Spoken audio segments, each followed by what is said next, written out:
নমস্কার, আমি সুকন্যা। শুরু করছি উত্তরের সংবাদ। বিস্তারিত সংবাদে যাওয়ার আগে দেখে নেব আজকের বিশেষ সংবাদ। ডাবগ্রাম ফুলবাড়িতে মমতার জনসভা, রঞ্জনশীল শর্মার সমর্থনে শক্তি প্রদর্শন।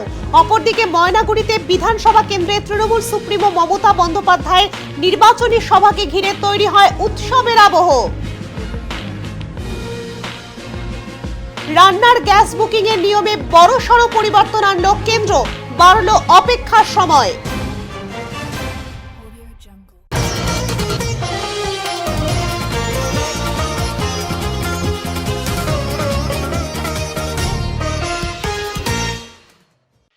ময়নাগুড়ি বিধানসভা কেন্দ্রে তৃণমূল সুপ্রিমো মমতা বন্দ্যোপাধ্যায়ের নির্বাচনী সভাকে ঘিরে কার্যত উৎসবের আবহ তৈরি হয়। সভাস্থল এবং সংলগ্ন এলাকায় ভিড় জমায় বিপুল সংখ্যক মানুষ। পাশাপাশি রাস্তার দুধারে বসে নানা খাবার এবং সামগ্রীর অস্থায়ী দোকান, যা ভোট প্রচারকে মেলার রূপ দেয়। এদিন তৃণমূল প্রার্থী রামমোহন রায়ের সমর্থনে প্রচারে এসে মমতা বিরোধীদের কড়া ভাষায় আক্রমণ করেন। তিনি অভিযোগ করেন, এসআইআর প্রক্রিয়ার মাধ্যমে বহু ভোটারের নাম তালিকা থেকে বাদ দেওয়া হয়েছে, এমনকি বিবাহিত মহিলারাও বাদ পড়েছেন। এই ইস্যুতে সুপ্রিম কোর্ট পর্যন্ত লড়াই চালানো হয়েছে বলেও উল্লেখ করেন তিনি। সরকারি প্রকল্পের প্রসঙ্গ তুলে মমতা বলেন, লক্ষ্মীর ভান্ডার প্রকল্প আজীবন চালু থাকবে। পাশাপাশি সাম্প্রতিক অকাল বৃষ্টিতে ডুয়ার্স অঞ্চলের আলু চাষিদের যে ক্ষতি হয়েছে, তার ক্ষতিপূরণের ব্যবস্থাও সরকার করছে বলে আশ্বাস দেন তিনি। সভা শেষে উপস্থিত জনতাকে জোড়া ফুল প্রতীকে ভোট দেওয়ার আবেদন জানান মমতা। পুরো কর্মসূচি জুড়ে সমর্থকদের উচ্ছ্বাস এবং জনসমাগম ছিল চোখে পড়ার মতো। ময়নাগুড়ির সভার শেষে পরবর্তী ডাবগ্রাম ফুলবাড়ির সভার উদ্দেশ্যে রওনা দেন মমতা বন্দ্যোপাধ্যায়। ডাবগ্রাম ফুলবাড়ির পর নকশালবাড়ি বিধানসভা কেন্দ্রে আরও একটি সভা রয়েছে তার। সব মিলিয়ে আজ জমজমাট কর্মসূচি মমতার। গণতান্ত্রিক অধিকার, নো পাপা। আধার কার্ড, মানুষের সম্পত্তির অধিকার, নো পাপা। ভোটার অধিকার কারা? ইয়েস পাপা। লজ্জা, ঘৃণা, ভয় তিন থাকতে নয়। মধু আর বিধু হয়েছে দুই ভাই। যত পারো চক্রান্ত, তাই করে তাই। মনে রাখবেন, সব চক্রান্তের বিরুদ্ধে লড়াই করার জন্য আমার মা। 4 তারিখে কাউন্টিং হবে। 1, 2, 3, 4 বিজেপির হবে হার। 1, 2, 3, 4 তৃণমূল জিতবে আবার। জোড়া ফুল জিতবে আবার। তৃণমূল মানে কন্যাশ্রী, তৃণমূল মানে যুবশ্রী, তৃণমূল মানে শিক্ষাশ্রী, তৃণমূল মানে ঐক্যশ্রী, তৃণমূল মানে কৃষক ভান্ডার, তৃণমূল মানে রূপশ্রী, তৃণমূল মানে জয় জোহর, তৃণমূল মানে দণ্ডমতে, তৃণমূল মানে লক্ষ্মীর ভান্ডার, তৃণমূল মানে নমস্কার, তৃণমূল মানে যুব সাথী, তৃণমূল মানে চায় বাগান, তৃণমূল মানে ধামসা বদল, তৃণমূল মানে দোয়া, তৃণমূল মানে আশীর্বাদ, তৃণমূল মানে শুভকামনা, তৃণমূল মানে ভালোবাসা। ডাবগ্রাম ফুলবাড়িতে মমতার জনসভা, রঞ্জনশীল শর্মার সমর্থনে শক্তি প্রদর্শন। শিলিগুড়ি সংলগ্ন ডাবগ্রাম ফুলবাড়ি বিধানসভা কেন্দ্রে নির্বাচনী উত্তাপ ক্রমশ বাড়ছে। সেই আবহেই জাবরাভিটা হাই স্কুল মাঠে অনুষ্ঠিত হলো এক বিশাল জনসভা, যেখানে উপস্থিত ছিলেন তৃণমূল কংগ্রেসের সুপ্রিমো মমতা বন্দ্যোপাধ্যায়। প্রার্থী রঞ্জনশীল শর্মার সমর্থনে আয়োজিত এই সভায় জনসমাগম ছিল চোখে পড়ার মতো, যা এলাকায় শাসক দলের সংগঠন শক্তিরই প্রমাণ বলে মনে করছেন রাজনৈতিক মহল। সভা মঞ্চ থেকে মমতা বন্দ্যোপাধ্যায় তার বক্তব্যে উন্নয়নের বিভিন্ন দিক তুলে ধরেন এবং ডাবগ্রাম ফুলবাড়ির উন্নয়নের জন্য রঞ্জনশীল শর্মাকে জয়ী করার আহ্বান জানান। তিনি বলেন, মানুষের পাশে থেকে কাজ করার জন্য তৃণমূল কংগ্রেস সর্বদা প্রতিশ্রুতিবদ্ধ। পাশাপাশি বিরোধীদের সমালোচনাও শোনা যায় তার বক্তব্যে। এই জনসভায় উপস্থিত ছিলেন শিলিগুড়ি তৃণমূল কংগ্রেস প্রার্থী গৌতম দেব, জলপাইগুড়ি জেলার প্রার্থী কৃষ্ণ দাস, এসডিডিএ চেয়ারম্যান দিলীপ দুগ্গর সহ একাধিক নেতা নেত্রী। এছাড়াও মঞ্চে ছিলেন শিলিগুড়ি পৌর নিগমের বিভিন্ন ওয়ার্ডের কাউন্সিলর এবং ডাবগ্রাম ফুলবাড়ি এলাকার দলীয় কর্মী সমর্থকেরা। সব মিলিয়ে এই জনসভা ঘিরে ডাবগ্রাম ফুলবাড়িতে নির্বাচনী প্রচারে নতুন মাত্রা যোগ হয়েছে বলে মনে করছেন পর্যবেক্ষকেরা।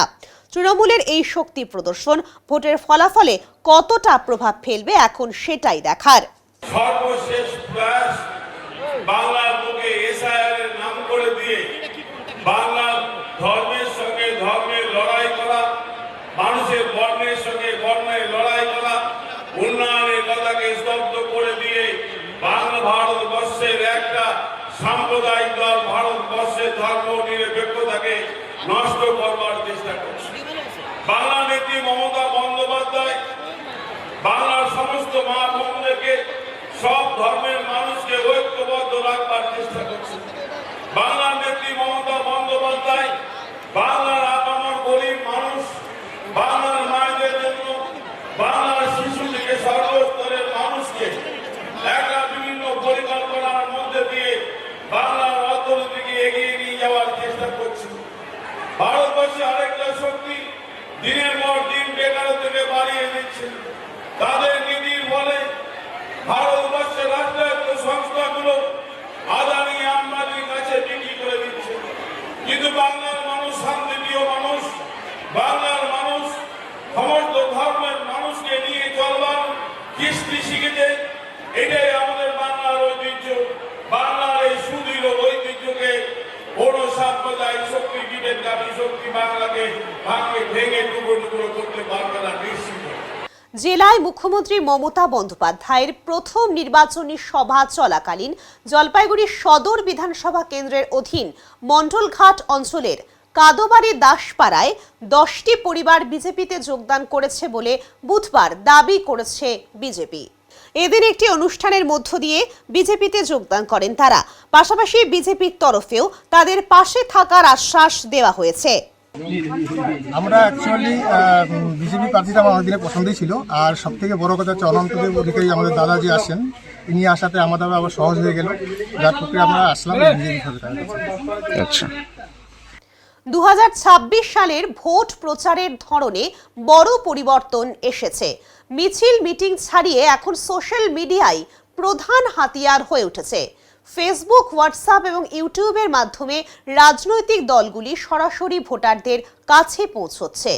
জলপাইগুড়ি জেলায় সব দলই ডিজিটাল প্রচারে সক্রিয় হলেও সিপিআইএম এই ক্ষেত্রে বিশেষভাবে নজর কেড়েছে।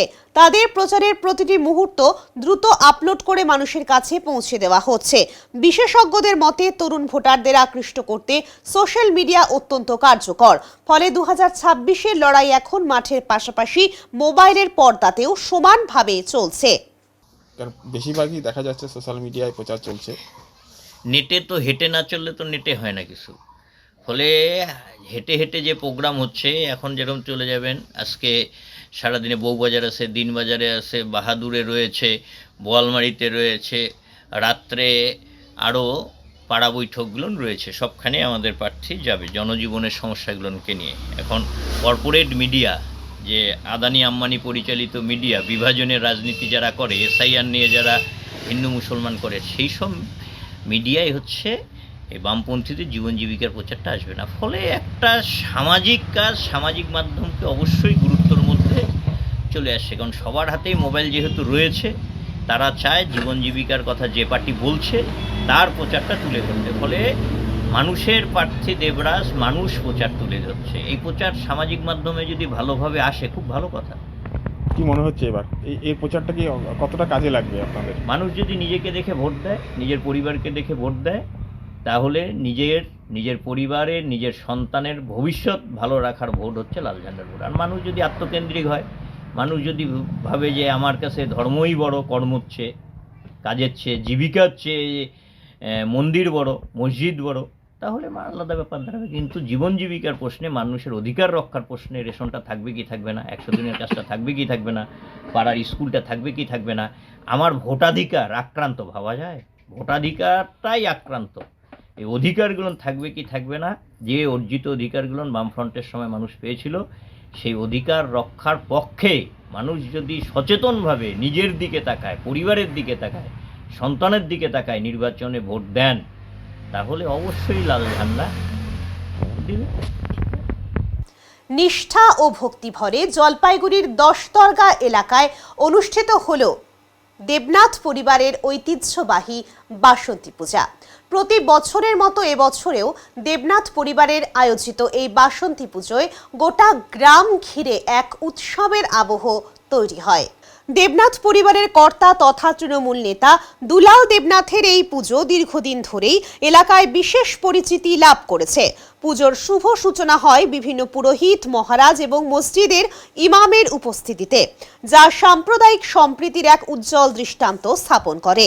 ধর্ম বর্ণ নির্বিশেষে 10 গ্রামের বহু মানুষ এই পুজোয় অংশগ্রহণ করেন এবং একসাথে আনন্দে মেতে ওঠেন। পুজো উপলক্ষে দেবনাথ বাড়িতে ভক্তদের ভিড় ছিল চোখে পড়ার মতো। অতিথিদের স্বাগত জানাতে দেবনাথ পরিবারের পক্ষ থেকে রাজবংশী কৃষ্টি এবং সংস্কৃতির মাধ্যমে বরণ করার আয়োজন করা হয়, যা উপস্থিত সকলের মন জয় করে।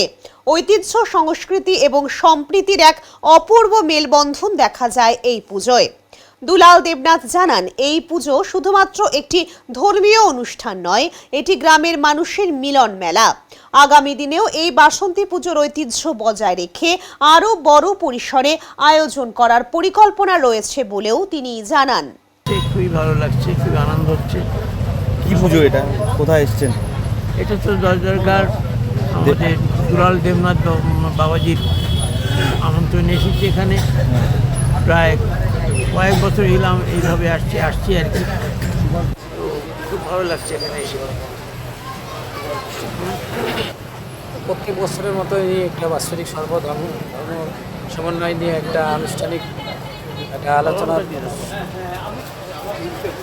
পরিবেশ সৃষ্টি করেন। সেই উদ্দেশ্যে সন্ধ্যার পরে বিভিন্ন ধর্মের মানুষরা এখানে উপস্থিত হয়েছেন, বিভিন্ন ধর্মের গুরুজিরা এখানে উপস্থিত হয়েছেন, স্বামীজিরা এসছেন, আমরাও এখানে এসেছি। আমাদেরকে ইনভাইট করা হয়েছে যে সর্বধর্ম সমন্বয় নিয়ে কিছু আলোচনা বলার জন্য আমরা এখানে আসি।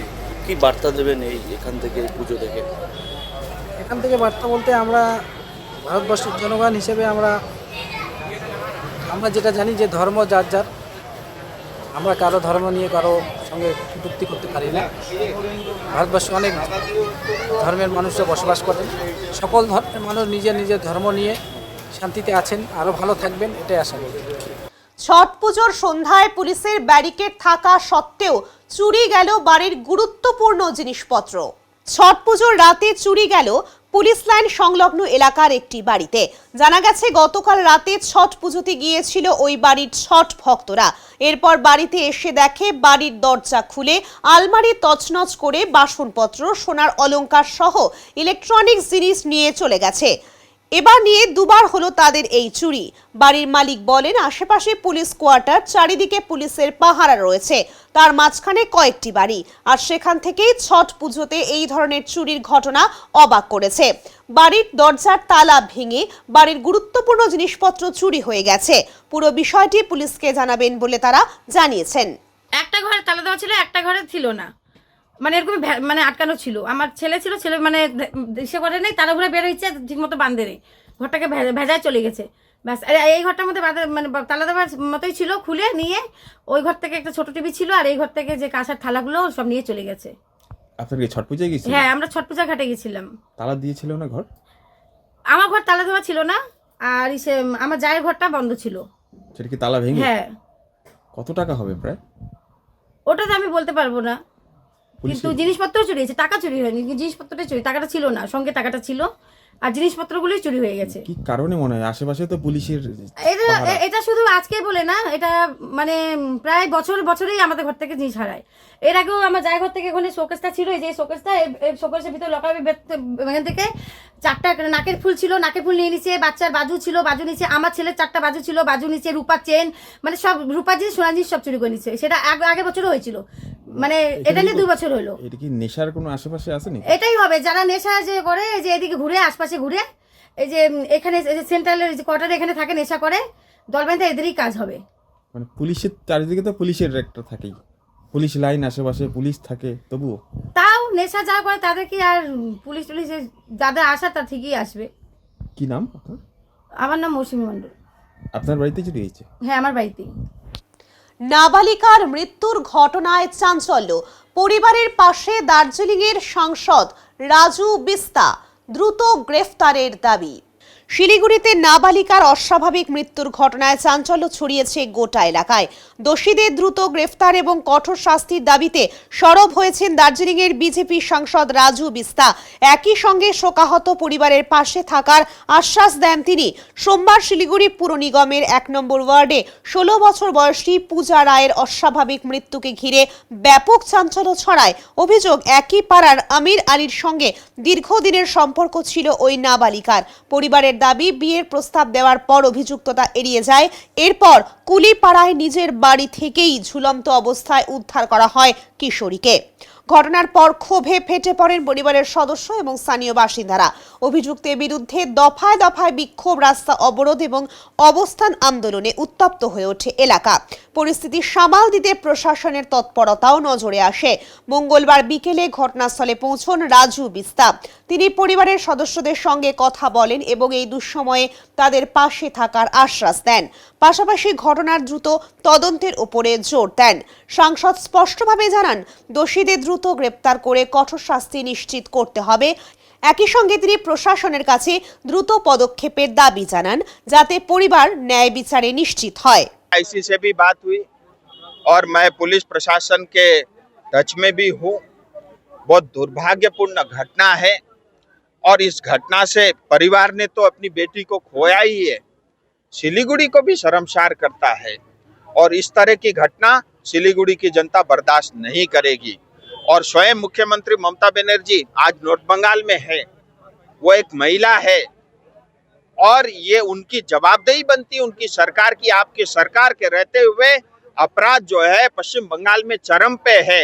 उसका एकमात्र कारण है कि आपकी सरकार अपराधियों को शरण देती है। सर, जनता पूछना चाह रही है, ये पहली घटना तो नहीं है। इसीलिए मैं कहता हूँ, ये घटना जब पहली बार घटी, अगर उसको फांसी होती तो आज ये चौथी घटना नहीं घटती। ये पुलिस और प्रशासन की जिम्मेदारी बनती है। अगर पुलिस और प्रशासन निकम्मे है, वो अपराध को नहीं रोक सकते, तो पुलिस का डंडा फिर जनता के हाथ में होगा, फिर जनता न्याय करेगी। ये जो तकलीफ है, इसीलिए मैं बोलता हूँ, ये सरकार की जिम्मेदारी है।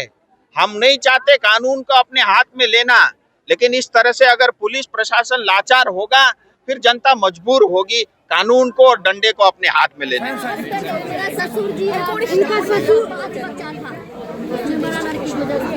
अभी 4 है, 3 है, एक लड़का है। मेरा ससुर जी है, मेरा हस्बैंड है, और मेरा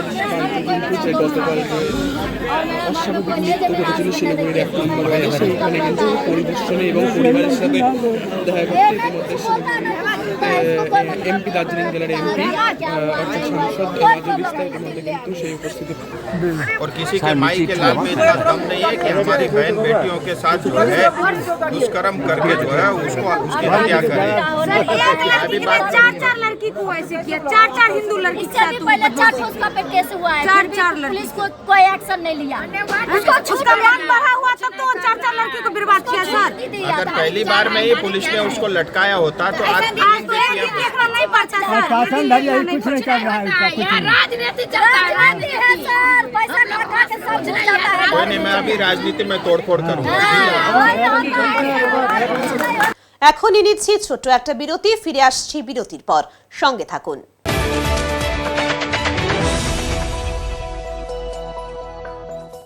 সব সময় সব দিকের সব খবর পেতে সাবস্ক্রাইব করুন, বেল আইকনটি প্রেস করে আপডেট থাকুন। EIILM Kolkata Jalpaiguri campus. রায়গঞ্জ বিশ্ববিদ্যালয় অনুমোদিত EIILM কলকাতা জলপাইগুড়ি ক্যাম্পাস বর্তমানে উত্তরবঙ্গের অন্যতম জনপ্রিয় ও বিশ্বাসযোগ্য ম্যানেজমেন্ট কলেজ হিসেবে দ্রুত পরিচিতি লাভ করেছে। গত দীর্ঘ 8 বছর ধরে এই প্রতিষ্ঠান সফলভাবে ছাত্রছাত্রীদের বিভিন্ন ম্যানেজমেন্ট স্নাতক ও স্নাতকোত্তর ডিগ্রি এবং স্কিল ডেভেলপমেন্টের মাধ্যমে কর্পোরেট জগতে সুপ্রতিষ্ঠিত করে তুলতে নিরলসভাবে কাজ করে চলেছে। EIILM কলকাতা জলপাইগুড়ি ক্যাম্পাস একটি পূর্ণাঙ্গ ম্যানেজমেন্ট কলেজ, যেখানে আধুনিক পাঠ্যক্রম ও বাস্তবমুখী শিক্ষার সমন্বয়ে পরিচালিত হয় একাধিক চাহিদা সম্পন্ন কোর্স। এখানে পড়ানো হয় BBA, BCA, BBA in hospital management, BBA in IT and ITES, BBA in travel and tourism এবং MBA। অভিজ্ঞ দক্ষ অধ্যাপক অধ্যাপিকাদের তত্ত্বাবধানে ছাত্রছাত্রীরা শুধু পাঠ্যজ্ঞানই নয়, বরং বাস্তব জীবনের জন্য প্রয়োজনীয় দক্ষতা, নেতৃত্ব গুণ ও নৈতিক চরিত্র গঠনের সুযোগ পেয়ে থাকে। ছাত্রছাত্রীদের ভবিষ্যৎ ক্যারিয়ার গঠনে EIILM কলকাতা জলপাইগুড়ি ক্যাম্পাস সবসময় অগ্রাধিকার দেয় প্লেসমেন্ট ও ইন্ডাস্ট্রি এক্সপোজারকে। বর্তমানে প্রতিষ্ঠানের সঙ্গে যুক্ত রয়েছে 45টিরও বেশি স্বনামধন্য কোম্পানি ও সংস্থা। প্রতিষ্ঠানের ঠিকানা EIILM কলকাতা জলপাইগুড়ি ক্যাম্পাস, পান্ডাপাড়া, কালীবাড়ি, জলপাইগুড়ি। যোগাযোগ নাম্বার 8250031303।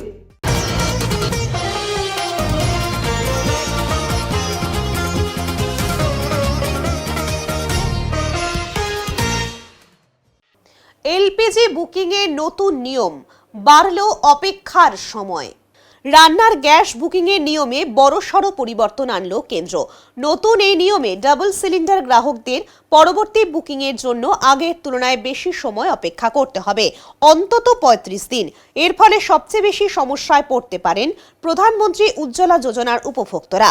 নতুন নির্দেশিকা অনুযায়ী উজ্জ্বলা যোজনার গ্রাহকেরা আগে একটি সিলিন্ডার নেওয়ার 25 দিন পর দ্বিতীয়টি বুক করতে পারতেন। এখন সেই সময়সীমা বাড়িয়ে 45 দিন করা হয়েছে, অর্থাৎ 1.5 মাসের আগে নতুন করে বুকিং করা যাবে না। তবে 5 কেজির ছোট সিলিন্ডারের ক্ষেত্রে আগের মতোই 16 দিনের ব্যবধান বহাল রয়েছে। অন্যদিকে সাধারণ ডাবল সিলিন্ডার গ্রাহকদের ক্ষেত্রেও নিয়ম কড়াকড়ি হয়েছে। এখন প্রথম সিলিন্ডার বুক করার 35 দিন পর দ্বিতীয়টি বুক করা যাবে। যাদের একটি মাত্র সিলিন্ডার রয়েছে তাদের জন্য সময়সীমা 25 দিন নির্ধারণ করা হয়েছে। সিলিন্ডারের মাপ অনুযায়ী শহর এবং গ্রামের জন্য আলাদা সময়সীমাও বেঁধে দেওয়া হয়েছে। 5 কেজির সিলিন্ডার শহরে 9 দিন এবং গ্রামে 16 দিনের ব্যবধানে বুক করা যাবে। 10 কেজির ক্ষেত্রে এই ব্যবধান শহরে 18 দিন এবং গ্রামে 32 দিন। এদিকে গ্যাসের দাম বৃদ্ধি এবং সরবরাহে বিলম্ব নিয়ে ইতিমধ্যেই উদ্বেগ বাড়ছে। নতুন এই নিয়ম সাধারণ মানুষের রান্নাঘরের খরচ এবং দৈনন্দিন জীবনে কতটা প্রভাব ফেলে সেটাই এখন দেখার। নতুন একটা সমস্যা কি বলবে? সমস্যাটা হলো লাস্ট 1 মাস ধরে তো গ্যাসের একটা সমস্যা ছিলই। তো 25 দিন বুকিং করার 25 দিন পরে বুকিং করা যেত, কিন্তু এখন একটা নতুন নিয়ম শুরু হয়েছে, যেটা যাদের ডবল সিলিন্ডার আছে তাদের হচ্ছে 35 দিনে বুকিং হবে।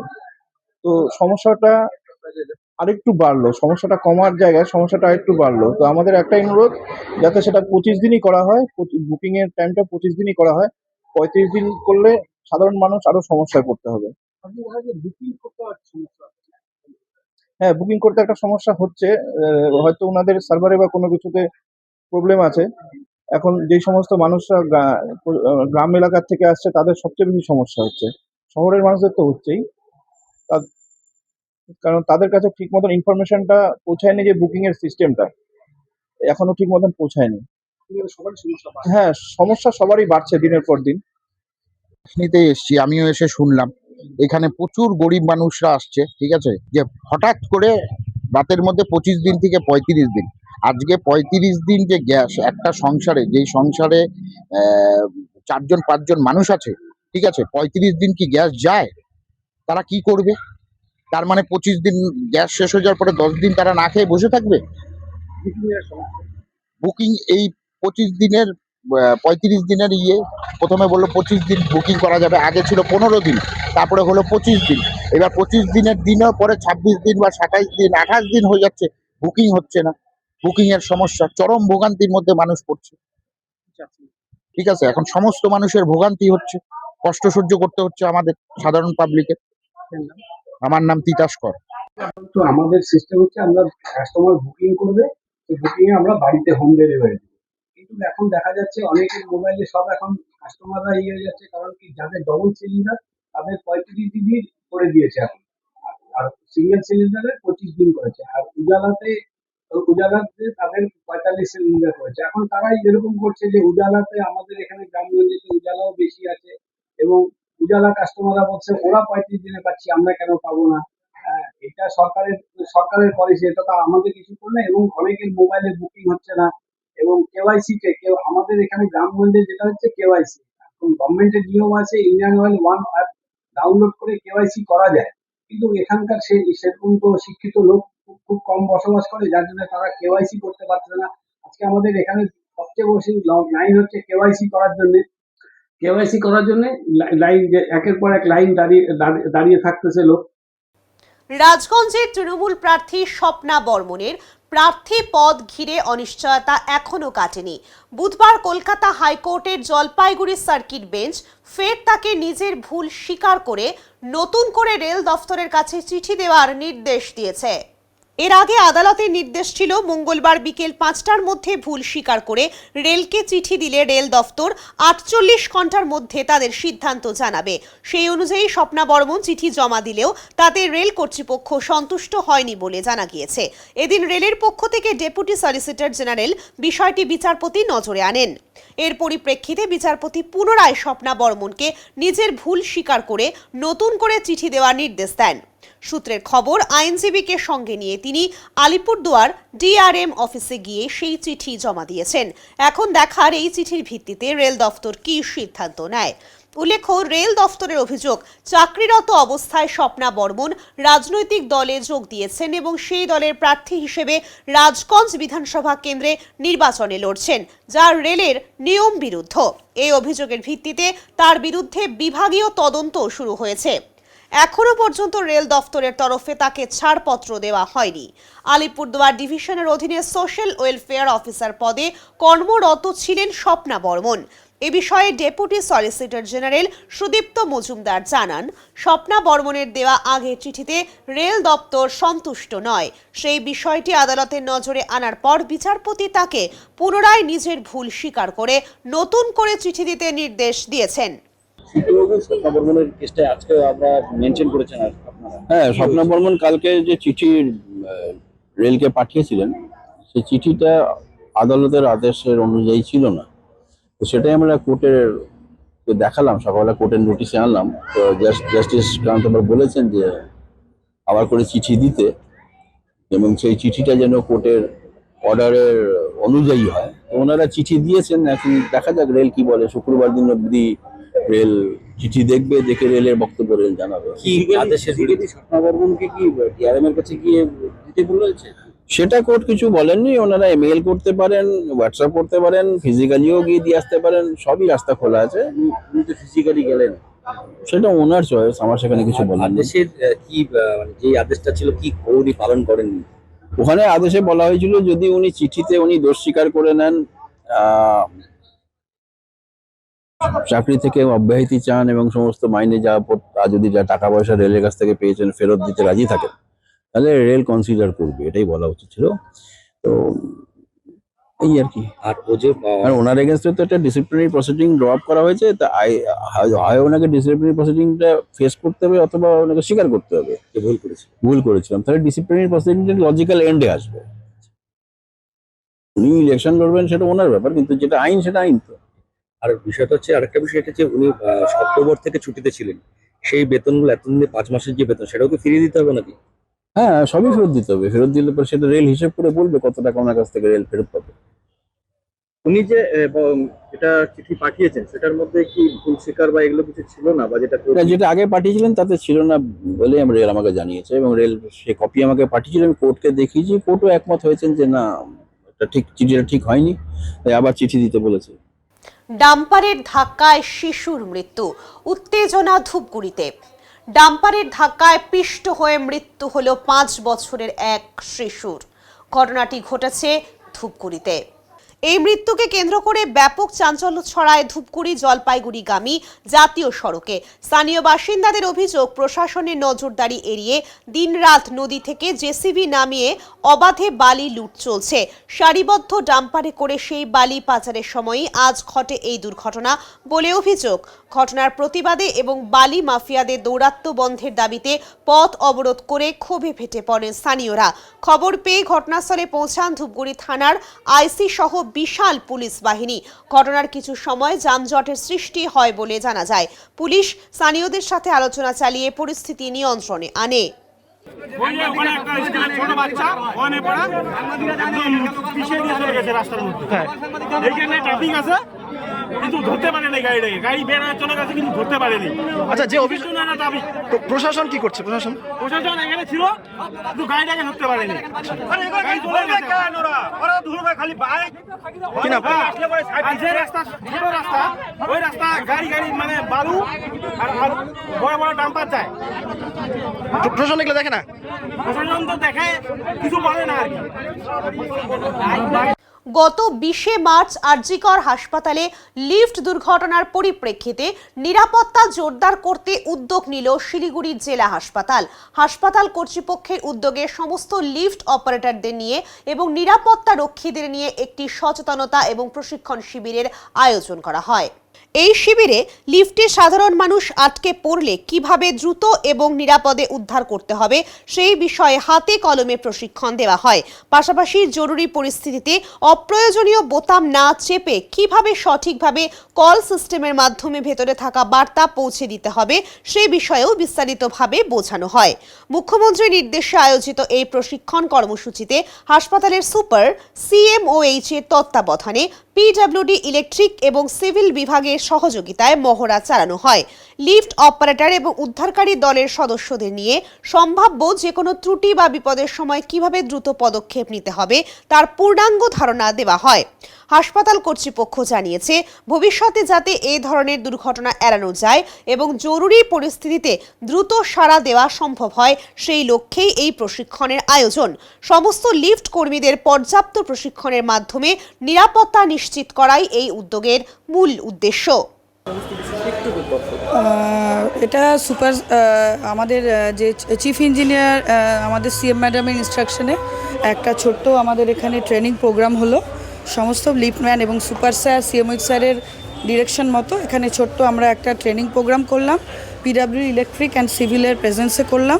প্রত্যেকটা লিফট অপারেটর প্লাস আমাদের যারা রেস্কিউতে থাকে সবাই প্রেজেন্ট ছিল। লিফট অপারেটরটা দেখে নিলেন যে কোনো কারণে যদি লিফটের কোনো ম্যালফাংশনিং হয় কীভাবে ওনারা পেশেন্টকে রেস্কিউ করতে পারেন এবং কোনো যেন আমাদের এখানে বিপর্যয় না ঘটে সেটার জন্য ম্যাক্সিমাম এফোর্ট কীভাবে দেওয়া যায় সেভাবে PW ইলেকট্রিকের তরফ থেকে পুরো লিফটম্যানদের সুন্দরভাবে ট্রেনিং দেওয়া হলো এবং ওটিস লিফটের প্রেজেন্সে কীভাবে লিফট অপারেশনাল ঠিকঠাক হওয়া উচিত এবং লিফটে কোনো কারণে মেশিনারি কিছু প্রবলেম হলে PW ইলেকট্রিক থেকে ফুল এই ট্রেনিংটা অর্গানাইজ করেছেন এবং ওটিসের প্রেজেন্সে হলো এবং খুব সুন্দরভাবে দেখানো হয়েছে যে অটোমেটিক স্টপ বাটন না টিপে কিভাবে দুটো জিনিসই পাবলিকের কাছে মেসেজ যে কোনো স্টপ বাটন টিপবেন না। লিফটে বাই চান্স আটকে গেলে প্যানিক হওয়ার কিছু নেই, একটু পেছন দিকে চলে যান, দরজার পেছন দিকে থাকুন, ভয় পাবেন না, অক্সিজেন সার্কুলেশন থাকে যেটা ওনারা বললেন। আর ওনারা আরেকটা কথাও বললেন যে ওখানে একটা কল সাইন আছে, চাইলে কেউ কলে টাচ করতে পারে। আর আরেকটা জিনিস হতে পারে যে ওখানে একটা অ্যালার্ম সাইন আছে, অ্যালার্ম সাইনটাও টিপে দিতে পারে আর কল দুটোই করতে পারে। অ্যালার্ম সাইন গেল, এখানে নিচে মেসেজ চলে আসবে PW ইলেকট্রিকের থেকে। ওনারা অ্যাসুরেন্স দিয়েছেন ওরা পাবলিককে রেস্কিউ করার জন্য ওনারা 100% এ ব্যাপারে এফোর্ট দিয়ে রেস্কিউ করবেন। আশা করছি আমাদের হসপিটাল এ ব্যাপারে যথেষ্ট সজাগ রয়েছে এবং আশা করছি আমরা সমস্ত কিছু সুন্দরভাবে মেনটেন করতে পারব।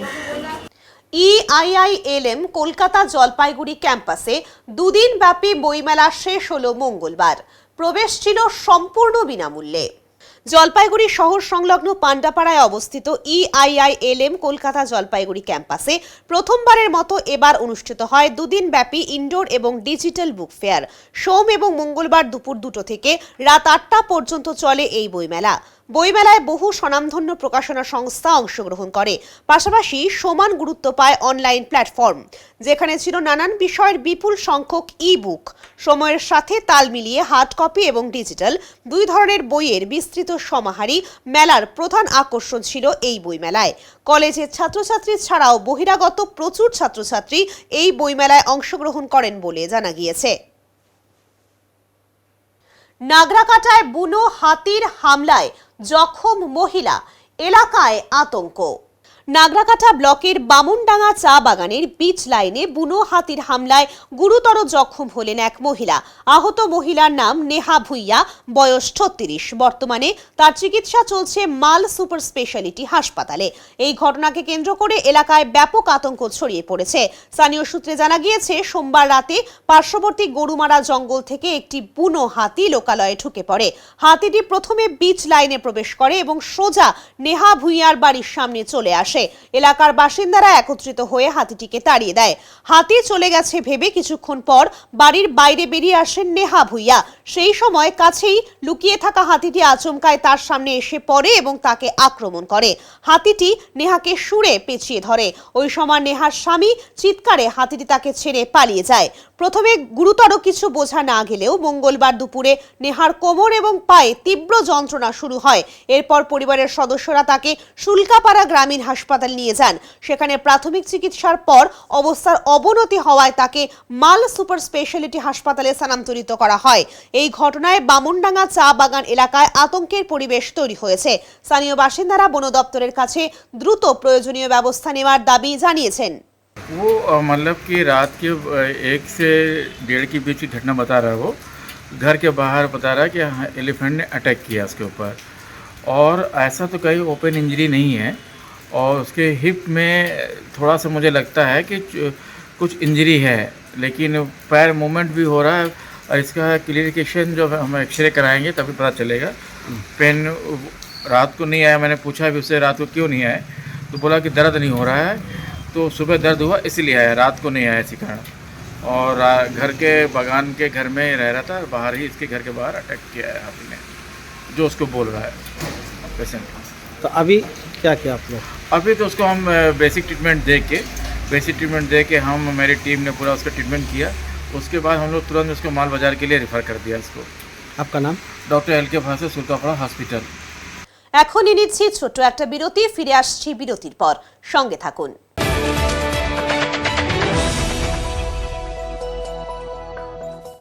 সব সময় সব দিকের সব খবর পেতে সাবস্ক্রাইব করুন, বেল আইকনটি প্রেস করে আপডেট থাকুন।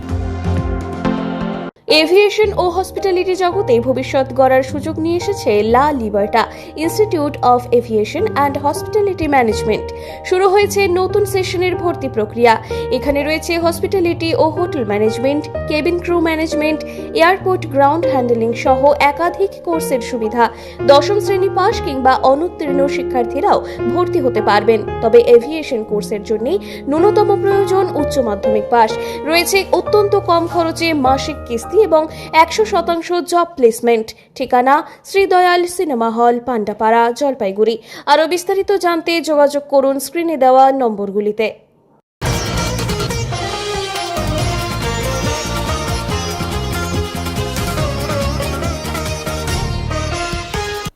জলপাইগুড়িতে বাসন্তী পুজোর আজ মহাসপ্তমী। বাসন্তী পুজো হল বসন্তকালের চৈত্র মাসের শুক্লপক্ষে পালিত দুর্গাপুজো, যা পৌরাণিক মতে আদি দুর্গাপুজো নামেও পরিচিত। এটি শারদীয়া পুজোর মতো অকাল বোধন নয় এবং শাস্ত্রীয়ভাবে নির্দিষ্ট রীতিতে পূজিতা দেবী দুর্গার একটি রূপ। রাজা সুরত এই পুজোর প্রবর্তন করেছিলেন। মানসিক শান্তি এবং সমৃদ্ধির প্রতীক হিসেবে আজও পরিচিত। আজ সপ্তমী পুজো, তাই সকাল থেকে জলপাইগুড়ির বিভিন্ন পুজো মণ্ডপগুলিতে পুরোহিতের উপস্থিতিতে সপ্তমী পুজো অনুষ্ঠিত হয়।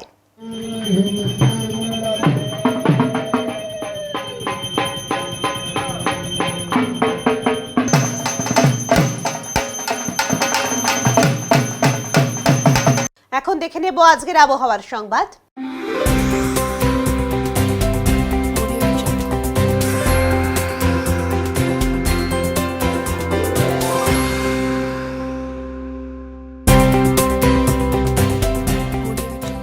কেন্দ্রীয় আবহাওয়া দপ্তরের জলপাইগুড়ি কেন্দ্র থেকে পাওয়া তথ্য অনুযায়ী বুধবার দিনের সর্বোচ্চ তাপমাত্রা ছিল 30.5 ডিগ্রি সেলসিয়াস এবং সর্বনিম্ন তাপমাত্রা ছিল 16.5 ডিগ্রি সেলসিয়াস।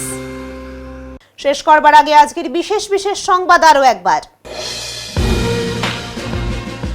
ডাবগ্রাম ফুলবাড়িতে মমতার জনসভা, রঞ্জনশীল শর্মার সমর্থনের শক্তি প্রদর্শন। অপরদিকে ময়নাগুড়িতে বিধানসভা কেন্দ্রে তৃণমূল সুপ্রিমো মমতা বন্দ্যোপাধ্যায়ের নির্বাচনী সভাকে ঘিরে তৈরি হয় উৎসবের আবহ। রান্নার গ্যাস বুকিং এর নিয়মে বড়সড় পরিবর্তন আনল কেন্দ্র, বাড়ল অপেক্ষার সময়। উত্তরের মন পরিবেশিত উত্তরের সংবাদ এখনকার মতো এ পর্যন্তই। নমস্কার।